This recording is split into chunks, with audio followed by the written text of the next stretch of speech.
Good day and welcome back to my YouTube channel.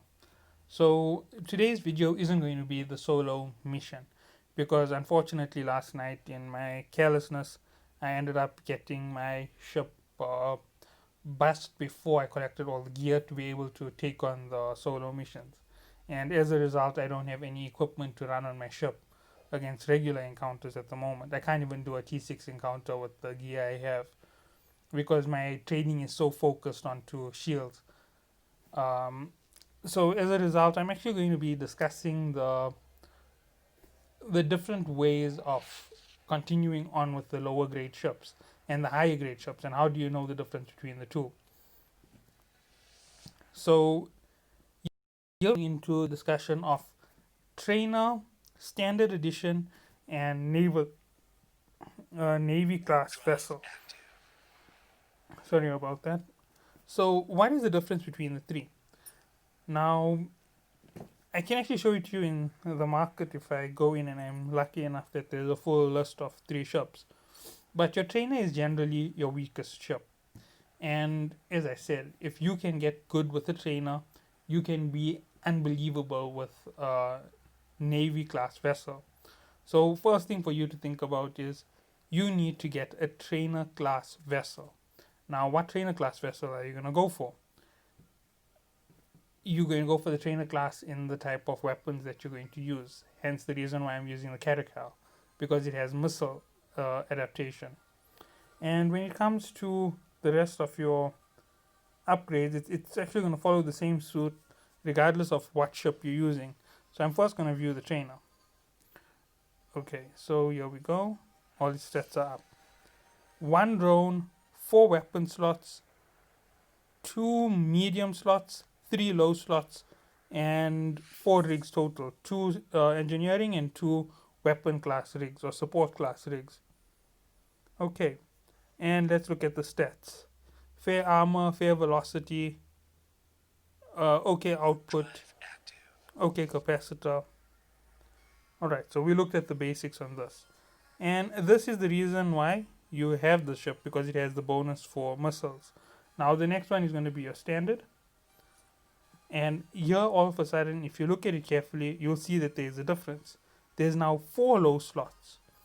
And what does that mean in terms of usage of this vessel? Instead of running just your standard offense, defense, you can now run a little bit extra. You can run the shield hardener and the shield recoverer. You can run the booster for your speed, the afterburner, and now you can run even your your warp stabilizer, initializing it.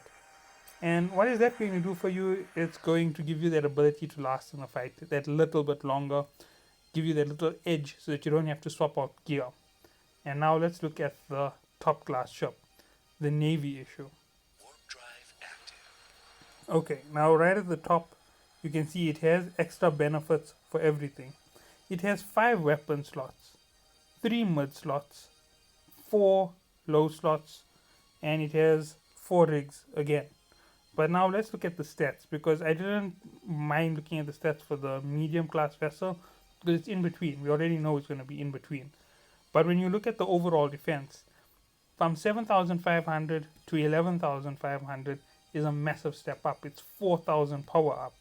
And if I'm correct, between the standard and the trainer is another 2,000. That's an excess amount of defense. And if you're using shield hardeners and shield extenders, you're getting even more on your ship. And let's keep going with the velocity. Everything is the same.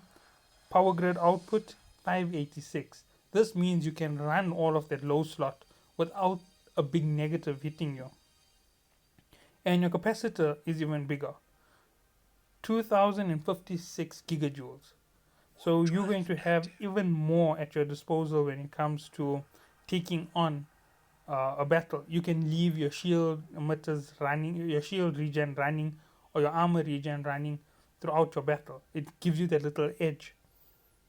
And it also means that instead of running just 2 debuffs, you can run a capacitor with your debuffs, giving you that extra edge in combat in that way as well. So that's how it goes with all of them, if I am correct. Everything keeps going up as you go up with your ship. Now, why is this important, and why did I bring this up all of a sudden after saying everybody should use a trainer? Now, I said you should use a trainer to do your missions. Now, the reason for it is simple. The difference in price for the vessels is so huge that it's going to kill you in terms of costing. I'm just going to go to my defeat report from my previous day. Let's see if it's still here, or did I delete it?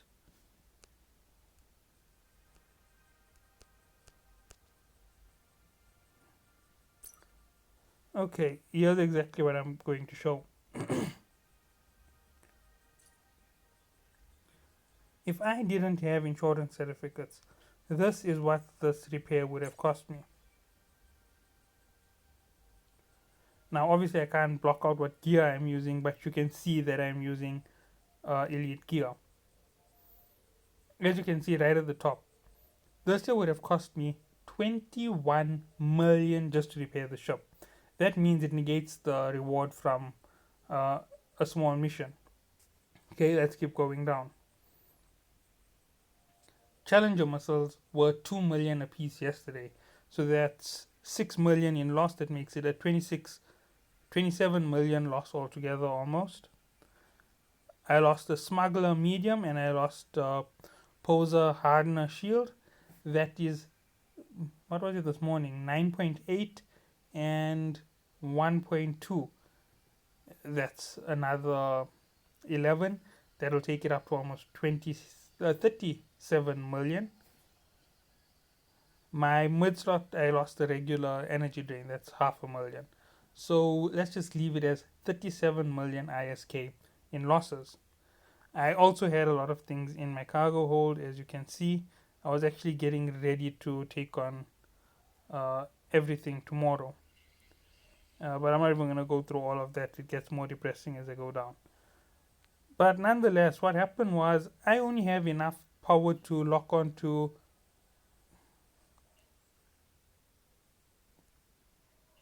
lock onto 5 enemies at a time, and I ended up running directly into them during the worst part of the fight, and that was the end of it for me because I fell off to sleep. I'm just going to be honest with it. I fell off to sleep while I was playing the game. The fight is so monotonous and it takes so long to kill those T6s that I fell off to sleep in the middle of combat because I don't take any damage from the entire fight. And as I went through with the falling off to sleep, it took 18 minutes before I was woken up by the alarm saying that my ship was destroyed. Now, obviously, the effect of losing that expensive shield is what's actually pushing most of my development at the moment. I'm a little bit shocked at this. Shouldn't have this hard enemies, yeah? Oh wait, no, this is a T5, sorry. So anyway, right now what I'm doing is I'm farming the low level encounters, and it's a simple reason as to why I'm doing it. I'm farming the low level encounters so that I can build up my ISK and purchase all my gear again for the second time. It may not seem very smart of me to go through all of this trouble, but it's the easiest thing I can do. Now, as I was explaining, besides it, why are you going to run these ships? If I wasn't running a Navy class vessel, if I was running a Navy class vessel, that figure is higher on repair. It's not a 20 million repair bill. If I am correct, it should be somewhere in the range of 40 to 50 or even higher. And just thinking about it will tell you that it's not a good idea to run a high class vessel in a dangerous mission. So what are your options when it comes to taking on these dangerous missions with the heavy elites in them? Your option is to run an insurable ship so that you don't have to pay massive ISK to repair the ship. The next option is to have 3 or 4 naval class vessels ready in case of the worst case scenario. Once more, that doesn't sound very reasonable or affordable for anybody to go through. And let's keep going with all of the things on that list. And the last thing which you can do, and the easiest thing you can do, is run a trainer vessel with your minimum class gear. Why? Because your minimum class gear is way cheaper. It costs me 1 million per uh, missile launcher. The shield hardener cost me 4 million. The shield booster cost me 4 million. And the thruster cost me 500,000. Web of Fire 500,000. Norse Energy Drain 500,000. All of a sudden, I am under 9 million when I'm going in. And I already know I'm going to lose 4 or 5 full runs into that enemy. That means altogether 4 or 5 full runs of recovery of equipment. I might lose half of the equipment, and overall, it isn't that bad of a loss. It will only maybe amount to something like 30 million, and the complete encounters reward is 35 million because of the final bounty from killing all the enemies. So for 35 million to lose 30 million isn't that bad. The gain on it is all the elite gear from those enemies, and elite gear can get really expensive. If you're fortunate enough to get an elite shield hardener, you can sell it for 10 million. It'll easily last on the market for an hour or two before it's sold. A shield booster, also another 6 to 8 million. It's definitely going to get sold. Someone will pick it up. Armor hardener, armor repair, same story if you get an elite. Everything that is elite goes expensive in the class that the game is running. And in case anybody thinks that that's not true, when we break the T7 mark, the elite gear, which is Meta T7, is going to be just as expensive as the Meta T5 gear. Because your Meta T5 gear is stronger than your MK7 gear, which is going to be your run to when you run out of power. And obviously, as I'm saying this here, you're realizing that there's a lot to gain from the higher levels. And when you take on a T8 encounter, you're going to finish it up, and you're going to get the elite gear from a T8. You're going to be running the next class of elite. Don't want to end up with what I did last night. So that is the basics on why you run lower class vessels. You run lower class vessels to do your monotonous gathering, or to run a lower risk of losing stuff. Now, for example, the encounters. Like I said, I get very complacent with the way that I play. So the moment that I feel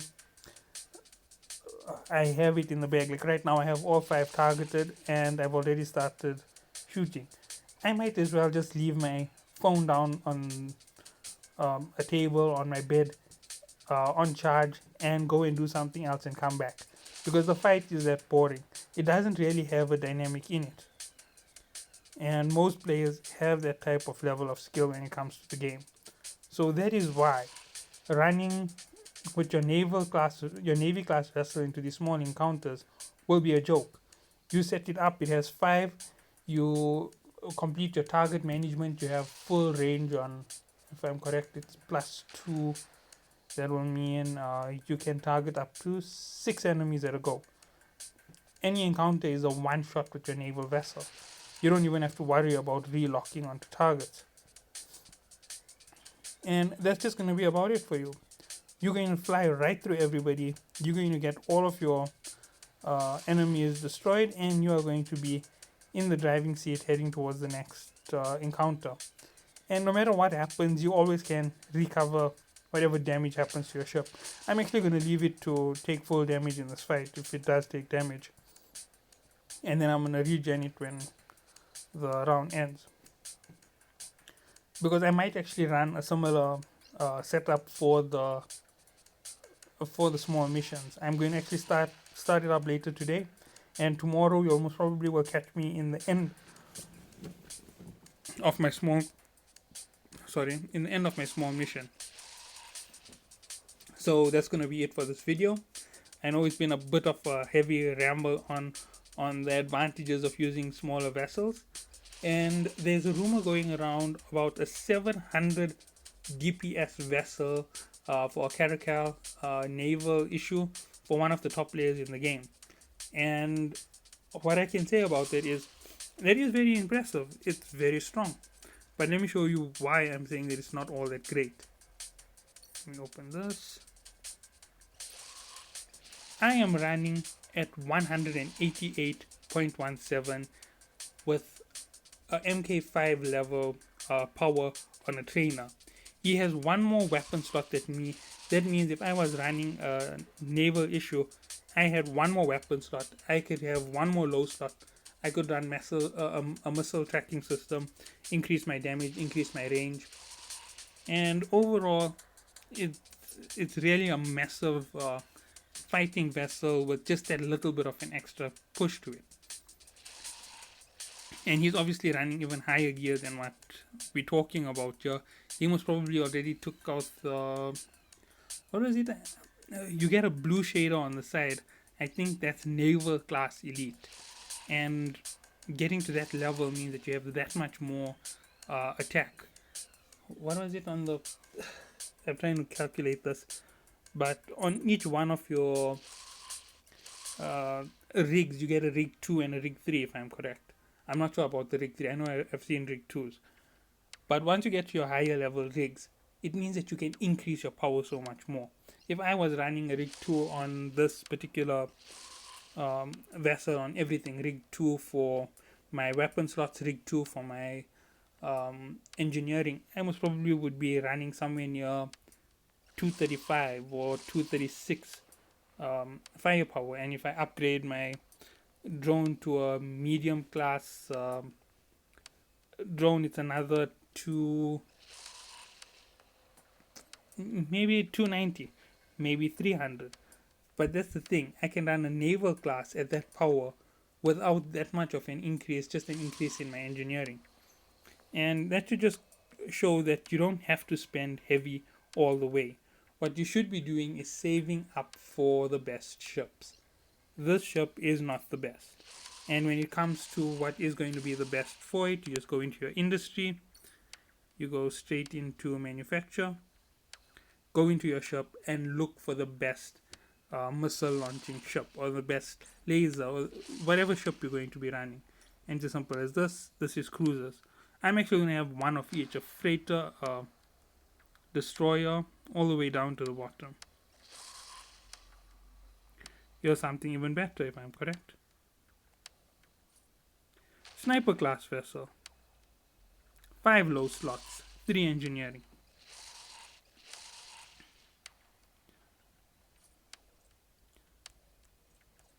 Sorry about that.